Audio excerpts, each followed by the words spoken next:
They came from war zones, streets, and refugee camps. No luxury academies, no silver spoons, just raw hunger.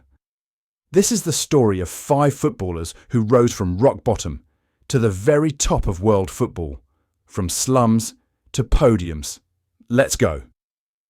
First up, Dele Alli, born in Milton Keynes, England. But his childhood was far from safe. At just 6 years old, Dele was sexually abused. By age 8, he was exposed to drugs and gang life, selling substances before he even turned 10. His biological parents were absent, and at 12 he was unofficially adopted by another family who believed in him. Despite trauma and rejection, Dele rose through MK Dons and became one of England's brightest talents, even winning PFA Young Player of the Year. He nearly quit football due to depression, but today he fights not just for goals, but for healing. 2. Victor Moses. At just 11 years old, both of Victor Moses' parents were murdered during religious riots in Nigeria.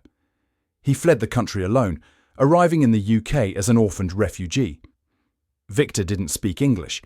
He played barefoot in local parks while living with foster parents. And yet, against all odds, he made it. Premier League champion with Chelsea, AFCON winner, and a vital part of Nigeria's national team. From losing everything to representing millions. 3. Eduardo Camavinga.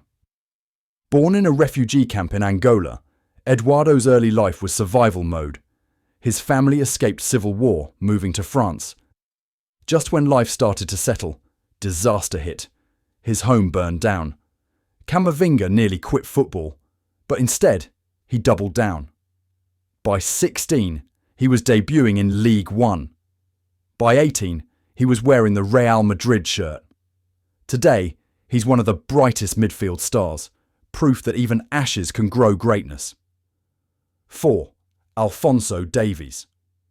Born in a Ghanaian refugee camp to Liberian parents fleeing civil war, Alphonso didn't speak English when he moved to Canada.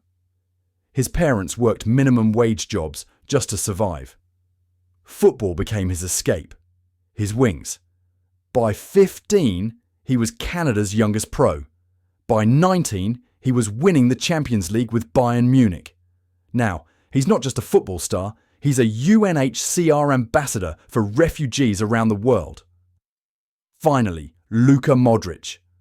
Luka grew up in war-torn Croatia, sleeping in refugee hotels after fleeing Serbian forces. As a child, he was told he was too small, too weak to ever make it in football. But Modrić didn't listen. He became the heartbeat of Real Madrid and leading Croatia to a World Cup final. In an era dominated by Messi and Ronaldo, Modrić broke the cycle, winning the Ballon d'Or, the only man to do so during their reign. From bombs and rejection to the biggest podium in football. These stories prove one thing. Greatness doesn't care where you come from. It's what you fight through and what you fight for. Subscribe for more powerful football stories. See you in the next video. Stay tuned.